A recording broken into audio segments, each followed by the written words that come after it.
ទាំងអស់គ្នាខ្ញុំទៅតែផ្ទះឃើញមុខងារថ្មីមួយនៅលើ OKX ប្លែកមែនតើ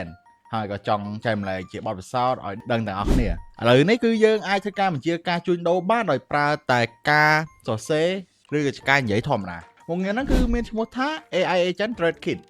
តាមអ្វីដែលខ្ញុំបានស្វែងយល់គឺយើងគ្រាន់តែភ្ជាប់វាទៅកាន់ប្រព័ន្ធ AI ដូចជា Cloud ឬ ChatGPT រួចសរសេរប្រាប់ AI ពីអ្វីដែលយើងចង់បានវានឹងជួយប្រតិបត្តិការនៅលើ OKX ជំនួសយើងភ្លាមៗហើយអ្វីដែលខ្ញុំបានឃើញនោះគឺវាដាក់បញ្ចូលការគ្រប់គ្រងច្រើនទម្រង់មែនតើមិនថាការ trading spot trading future trading option រហូតដល់ grid bond និង DCA សម្រាប់ខ្ញុំនេះគឺជាបច្ចេកវិទ្យាថ្មីមួយសម្រាប់ឲ្យយើងងាយស្រួលក្នុងការជួញដូរដោយគ្រាន់តែប្រើការបញ្ជាជាមួយនឹង AI ហើយបញ្ជាក់បន្តិចណាវីដេអូនេះគ្រាន់តែជាការចែករំលែកបទពិសោធន៍របស់ខ្ញុំដែលខ្ញុំបានឃើញមិនណោះហើយមិនមែនជាការណែនាំឬអស់ទាល់វិនិយោគឡើយទីផ្សារ crypto តែតែមានហានិភ័យខ្ពស់ដូច្នេះអ្នកទាំងអស់គ្នាកុំភ្លេចត្រូវសិក្សាស្រាវជ្រាវដោយខ្លួនឯងឲ្យច្បាស់មុននឹងយើងសម្រេចចិត្តវិនិយោគណាមួយហើយបើសិនជាចង់ដឹងព័ត៌មានបន្ថែមអាចចូលទៅមើលគេហទំព័រផ្លូវការរបស់គេបាន